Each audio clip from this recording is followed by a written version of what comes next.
Well, hello everybody, and once again, welcome to another episode of The Road to Somewhere as we continue down Route 66 and continue through every book of the Bible.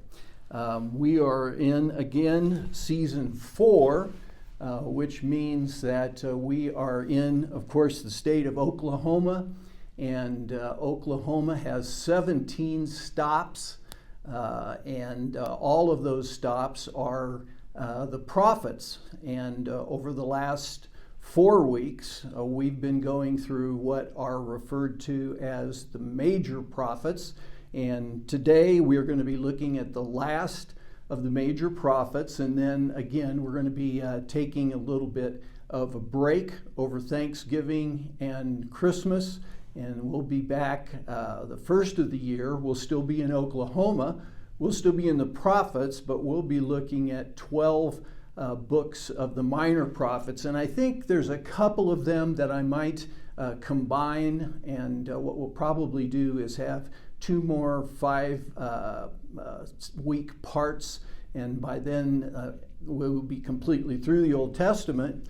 And when we finish all of that, we'll start looking at the books of the New Testament also. Today, we're going to be going down to a town. First of all, we're still kind of up in this northeast corner, but moving slowly down. And we're going to a town that's just outside of Tulsa, actually. Last week, we were in Claremore. And this week we're going to be in a little town called Catoosa. And we will be going through the book of Daniel, which is the book that's kind of attached to this stop. And I was calling the episode Fiery Furnaces and Lions' Dens. And I think that any of you that are familiar at all with the book of Daniel know that 2 of the stories that come out of the book of Daniel are when 3 of Daniel's friends are thrown into a fiery furnace and come out without even having the smell of smoke on them. It's a great story. And then Daniel himself being thrown into a den of lions and God closing the mouths of the lions and Daniel, escaping from that situation. And I think that's a relatively known story too. I think some people know the stories, don't really know they come from the book of Daniel, and probably don't know what else is in the book of Daniel, but hopefully both in terms of the little overview that we'll have together, and then hopefully again, you will take the time to go look at the teaching video on the book of Daniel. Usually to prepare each week, I go back and watch those videos. And this week, yesterday, I watched the Daniel video, and it is, again, it's just loaded because the book of Daniel has so much fascinating information in it. Again, we'll be taking a break over Thanksgiving and Christmas and back over the New Year. I thought I wanted to give a little shout out. One of the things some of you might be interested in is that part of what I'm trying to do with this series and all of the series that we've done on video is to create kind of an archive for people that don't have access perhaps to a little bit deeper level of teaching on the Bible. And a number of groups have started using those videos and have started groups around them. And so I thought I'd give a little shout out to Jim Wilson down in Sea Island, Georgia. He has a group that has been through the Revelation videos and are now going through Galatians. Old high school friend of mine, Scott Halleck, has started a group out of Knoxville, just outside Knoxville, Tennessee. And they're actually going through the road to somewhere and going through all of the Route 66 videos. A couple of groups in Denver, one using Revelation and another that went through all of the Route 66 videos and are now going through the story of Jesus. So it's kind of fun when I get an email and hear about how the videos are being used, because that's really a big part of the purpose for what we are doing. By the way, we have 227 hours of teaching on our YouTube channel that you go to when you click on that second link that comes with your email. And so we're going to keep plugging away for a while here to try and build that up as much as we can. So Catoosa, let me tell you a little bit about Catoosa. Catoosa, again, it's just outside of Tulsa. What it was known for, kind of in the earlier days of Route 66, is that there is a spring-fed pond there that oftentimes people would stop when they were driving Route 66 and go for a swim in this spring-fed pond. And it was kind of a favorite stop of Route 66 travelers. And then in the book, if you're following along in the book, you'll know that John and Joy have a discussion about the fact that in 1971, I think it was, a fellow by the name of Hugh Davis that lived in Catoosa, I think he owned the property that the spring was on, and he really wanted to do something special for his anniversary.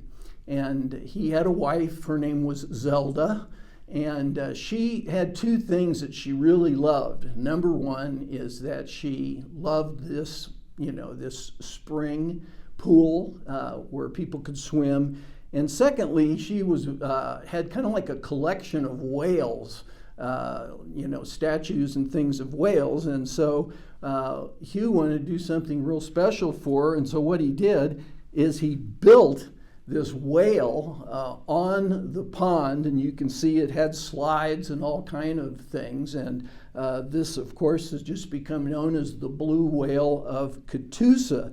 And it actually fell into disrepair a number of years ago, and a lot of people from the city of Catoosa came and they restored it and got it back into great shape. You can't actually swim in the pond anymore, is my understanding, but needless to say, the blue whale has become one of the most popular attractions for people that are traveling on Route 66. So Joy and John, they've stopped here. They obviously want to shoot the video with the whale somewhere in the frame of the video, and they come up with the idea that maybe John should actually stand in the mouth of the whale when they shoot the video. And John makes a comment that it's too bad that the corresponding book here isn't the book of Jonah, because it really would have been kind of a fun thing to have that.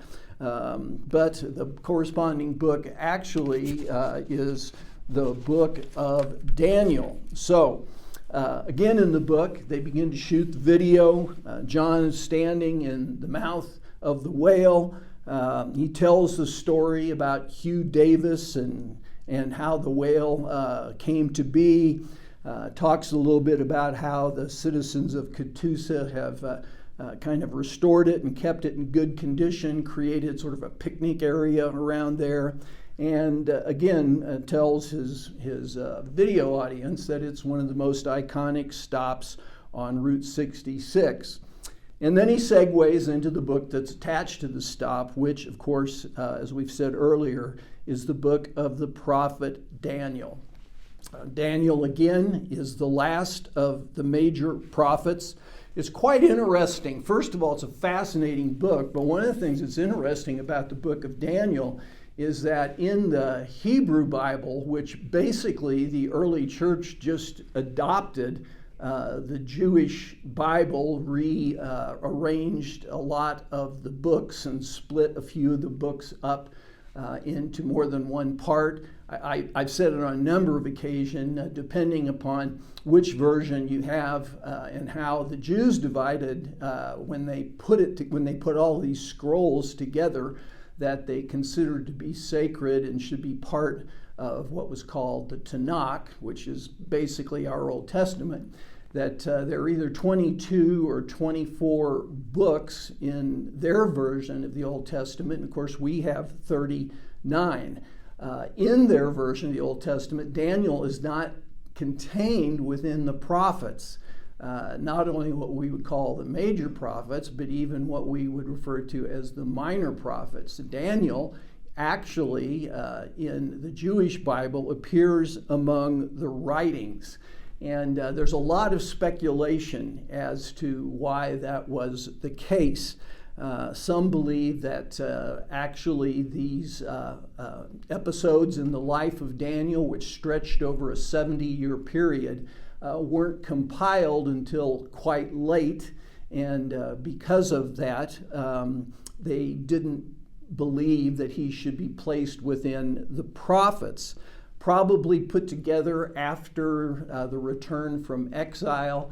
We know that Ezra, who of course is both in the book of Ezra and the book of Nehemiah, played a large role in getting the Old Testament, what we call the Old Testament, put back together, because during the exile, apparently, the exiles really didn't have access to these books of the Bible. And also that there was a group that Ezra probably headed up that were called the Men of the Great Assembly. And in the Talmud, there are a number of the Old Testament books that the compilation of them is attributed to this group called the Men of the Great Assembly. That group eventually transformed into what became known as the Sanhedrin. So again, this was a group of Jewish leaders, and as they kind of put together the scrolls in terms of what would be considered to be authoritative and to be used in the worship of the temple, Daniel was put along with this group called the Writings.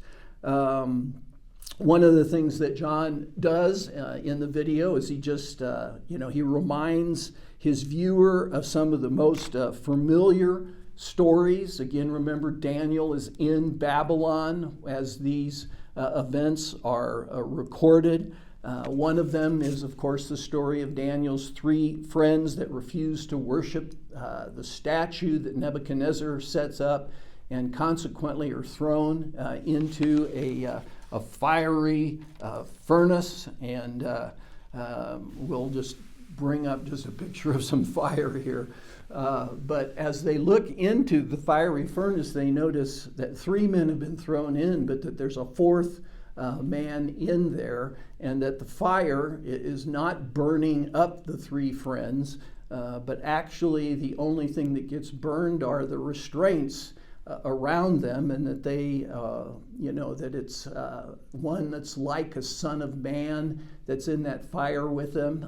Different theories. If you watch the longer video on Daniel, I suggest it might be what was called a Christophany, which was a pre-incarnate appearance of Christ. Others believe it was an angelic being that was looked like a human being. But it's a really well-known story, and so John talks a little bit about that. Then he talks about Daniel being in the lion's den, and the background of this story, I think probably a lot of people don't know, but the other wise men and officials that were around Daniel at the time that he's there in exile were kind of jealous of him. And he had been sort of put in the number 1 position.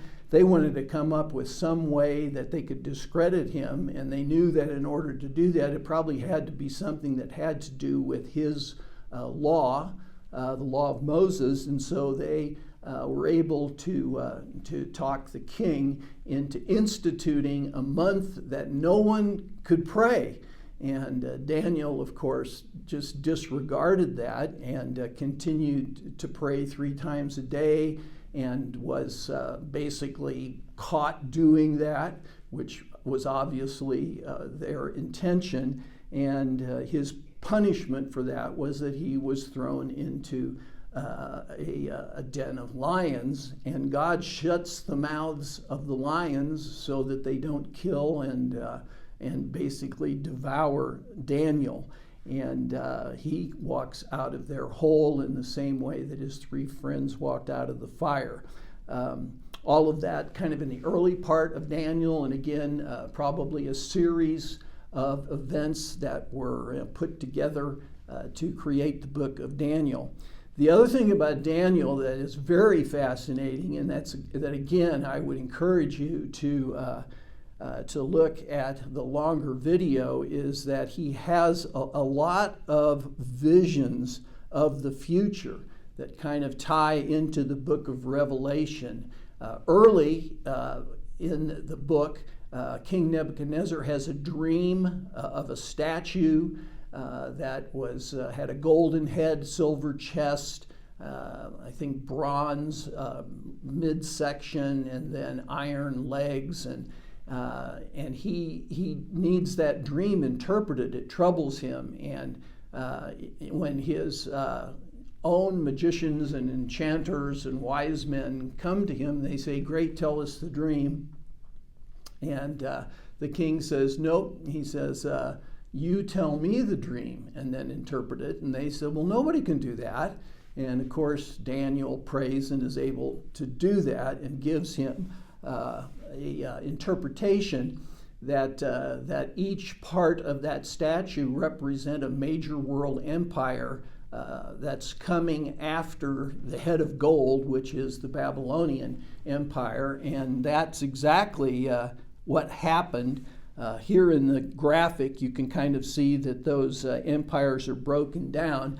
Also, you might note that under each empire, there's also an animal, the name of an animal there, because Daniel then has his own dream, and it's a dream of 4 beasts, very similar to what you're going to see in the book of Revelation, and he seeks an interpretation of that, and is given one that, again, that this represents 4 major world kingdoms that are going to come on the scene, and some very interesting things about at least one of those animals that, again, I go into in some detail on the Daniel video. So I'll let you watch that.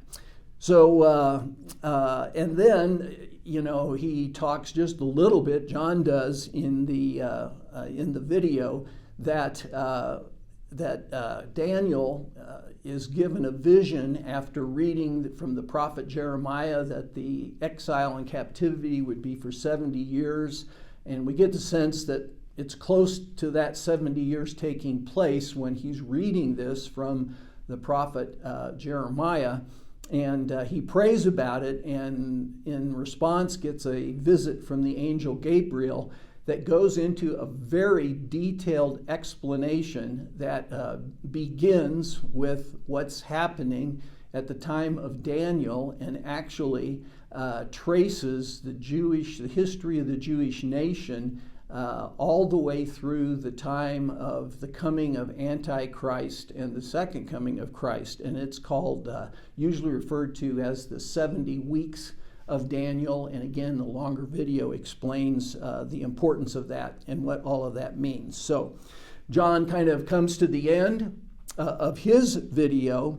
In the book, it's kind of interesting. John's kind of troubled at the end of the video, and he and Joy have a very brief discussion. Joy asks him what is going on, and John, he wrestles with what is probably a question that many of us have wrestled with at one time or another, and he says, well, if God, spared the 3 men from the fire, why did he allow 6 million Jews to be gassed and burned during World War II? And then goes on and says that if, God shut the mouth of the lions for Daniel, why did he not do the same for Christians that were martyred in the Colosseum by lions being turned loose upon them? Kind of the big philosophical question that if God is all powerful and God is good, why is there so much suffering and evil in the world? And John's kind of struggling with that. Joy says, well, that's where faith comes in. And I think the response that John gives her is something like, well, sometimes faith is hard. And I think that's true for many of us when we see situations and maybe can't understand why God allowed something, and we're not going to know the answer to that until the end of the age and the beginning of a new age. So that really brings us to the end of the major prophets, and next time that we are together after the first of the year, we'll be in part 2 of season 4 again. We'll be continue to travel down Route 66. I think Tulsa might be our next stop, and we'll be going through the 12 books of the minor prophets. So we'll pick up there in the new year, and in the meantime, happy Thanksgiving to you, and Merry Christmas, and we'll see you after the first of the year.